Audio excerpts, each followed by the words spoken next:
Well, December is in full swing, and the weather that comes with it is good for two things. One, drinking lots of hot coffee. And the second is turning some wrenches on your bike.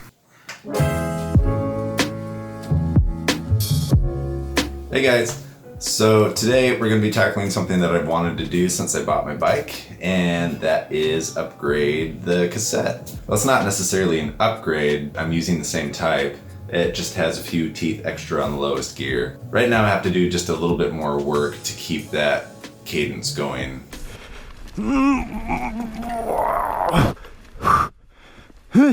And before we can do that upgrade, I need a tool. And I'm going to show you how to make that tool. It's pretty quick, pretty easy, and I spent less than $2 on it.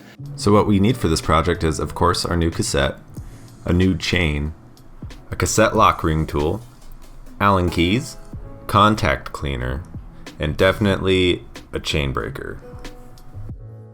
I'm using the Shimano SLX 1x11 cassette. I bought this because it matches the rest of my existing drivetrain on my bike, so I don't really have to worry about compatibility issues, and it also saved me a few bucks with just a few grams in penalty. My main goal is for a lower climbing gear, so it seemed like the perfect choice. To get our old cassette off, we'll need to make a chain whip. This is insanely easy to make. It only takes about 20 minutes, and this can save you from spending $30 on a pre-made one. For this, we'll need a piece of scrap metal, a 1/8 metal drill bit, a drill, and some 3mm nuts and bolts. Make sure to get the self-locking nuts with the nylon inserts. We need this since we'll want slack where we mount the chain to the bar. These nuts will stay in place without having to cinch them down all the way.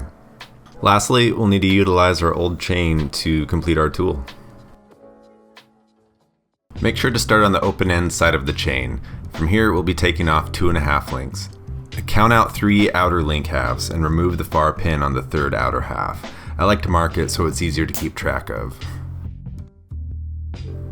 Now we'll repeat this step, but this time we want to cut out about 15 links for the long portion of the whip. Go ahead and clean your chain pieces at this point. Mine was definitely dirtier than it should have been, and we want our chain whip to be nice and clean. Now that our pieces are sparkling, we can mark the holes in our bar for where we want to drill. Starting with the small piece, situate the chain to where the ends are angled out slightly, and there are a few millimeters between the center link and the bar. We want to allow this piece some free play after it's been bolted together. Once you're satisfied, mark some holes where you'll be doing your drilling. Now, place our long length of chain about a link's width away from our first piece and mark it. Now we're ready to do our drilling. My amateur pro tip: use a little oil when drilling metal. It allows the bit to cut better, stay cooler, and helps the bit last longer. Also, don't press hard when drilling the metal, just keep even pressure and let the bit do the work. Now all we need to do is bolt our chain pieces to the bar, and we have our completed chain whip. Now that we have all the tools we need for the job, we can begin taking off our old cassette. Going counterclockwise, wrap your chain whip around a larger gear and hold it in place to remove your lock ring. This shouldn't take a ton of pressure to break loose. If this is your first time removing a cassette, just know it's not one solid piece. Take care to keep all the gears and spacers in order while removing it. Zip ties work great to keep everything nice and tidy.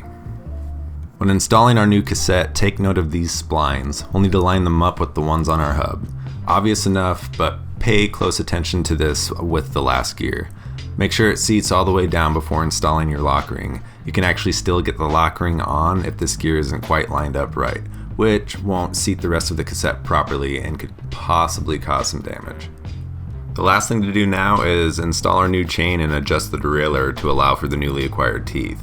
Cool side note, Shimano supplies quick links with their chains now, so you don't need to buy them separate or use the old snap-off pin style.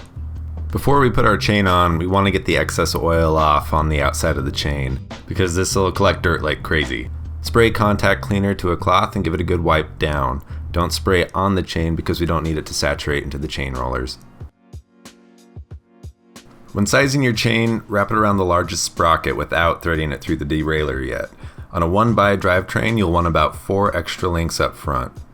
With my 46 tooth in the rear and a 32 tooth up front, my 116 link chain actually fit perfect and needed no trimming, so that was cool.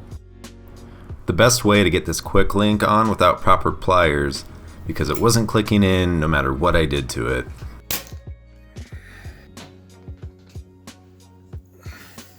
is to take your bike off of the stand, position the link right before the front sprocket, make sure it's lined up correctly, grab the rear brake and put some pressure on the pedal. It should snap right in. Since our bike is back together, the only thing left to do is to adjust our derailleur. You should notice 3 screws on your derailleur, one marked with an H, one with an L, and one with nothing. The screws marked H and L are your high and low limit adjustment screws. We'll ignore these. We'll be adjusting the unmarked one, which is your body angle screw adjustment. Currently, if we try to shift into a low gear, our derailleur jams into our cassette. Turning our B screw clockwise will add more spacing between the derailleur and the cassette, allowing us to complete our shift.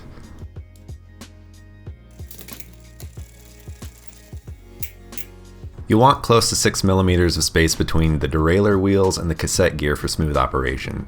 You can use a 6 millimeter Allen as a visual reference to get it close. In the end though, you just want to get it to a spot where it shifts the smoothest.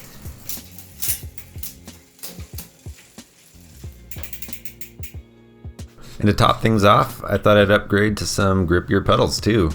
I'm still deciding on how I feel about the color though. So that's all there is to it. Going from 42 to 46 teeth makes a massive difference, and I think it's probably the single best upgrade for this bike so far.